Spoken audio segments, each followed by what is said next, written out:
One sunny morning in the cheerful town of Willow, our friendly postmistress Lily was sorting the day's mail. Her pigeon companion, Pippin, perched nearby. A soft, warm light filled the little post office as she hummed a happy tune. "Good morning, Pippin," she chirped, her fingers deftly flicking through a stack of envelopes.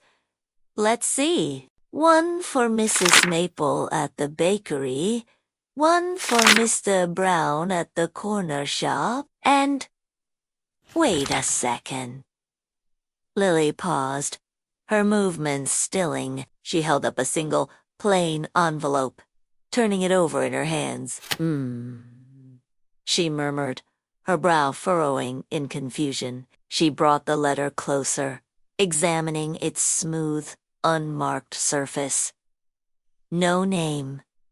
No address either. That's odd. The letter felt lonely in her hand, a little mystery waiting to be solved. Pippin, sensing his friend's puzzlement, flapped his wings with a soft asterisk.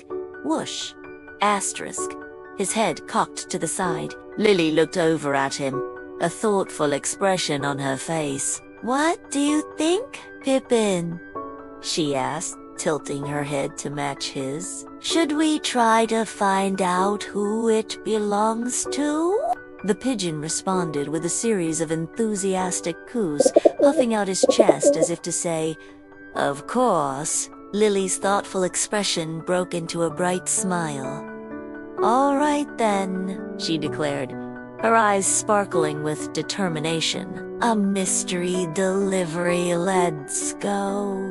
With that, she grabbed her mailbag, settled Pippin onto her shoulder, and stepped out into the bright Willowvale morning. The town street was already bustling with gentle activity.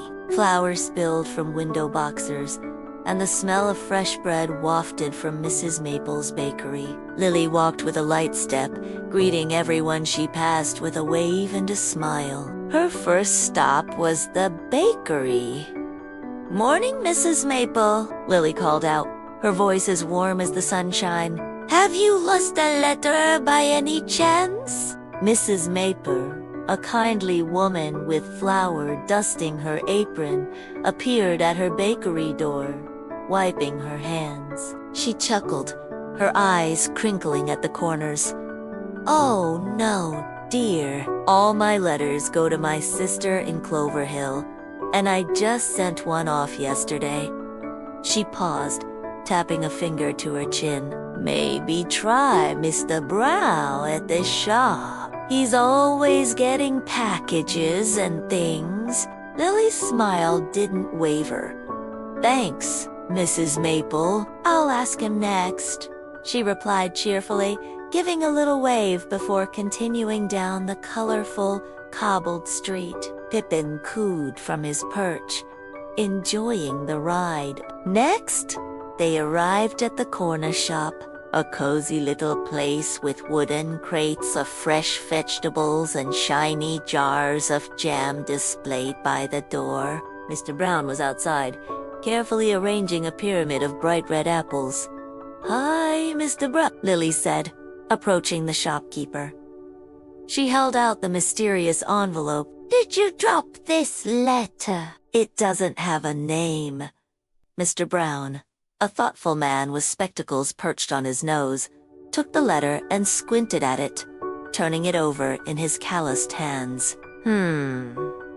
He said, his voice a low rumble. "No, not mine. I know my nephew's handwriting, and this isn't it."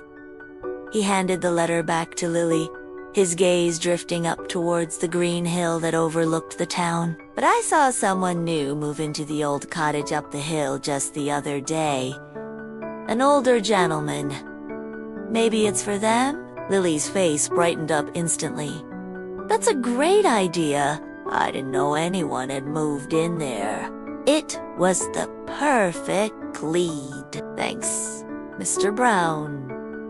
Come on, Pippin.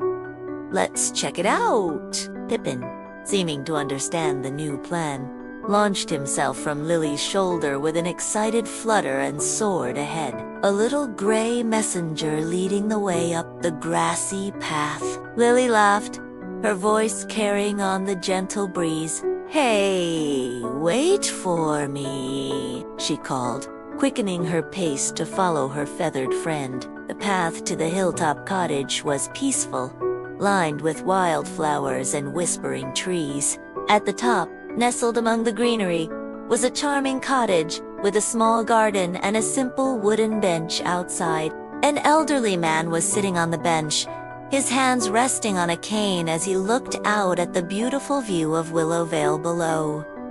Lily approached slowly, not wanting to startle him. Pippin landed softly on a nearby fence post. "Hello there, sir," she said gently. "Sorry to bother you, I'm Lily, from the post office. I found this letter with no name on it, and I was wondering, could it be yours?" She held out the plain white envelope. The old man turned, his expression one of mild surprise that slowly melted into dawning recognition. His eyes, though clouded with age, lit up. "Oh," he said, his voice soft and raspy with disuse. "Yes, I think it is. My grandson said he'd write. I didn't think he'd send it so soon." With a warm smile, Lily stepped forward and handed him the letter.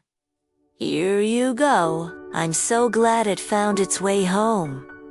The old man took the envelope with a slightly trembling hand, his gaze fixed on it as if it were a precious treasure. He looked up at Lily, a genuine, heartfelt smile spreading across his face. "Thank you, young lady," he said, his voice thick with emotion. "You've made my day." As the man carefully opened his letter, Pippin let out a series of happy, trilling coos from his perch. Lily giggled softly, watching the heartwarming scene. "I think Pippin's happy too," she whispered.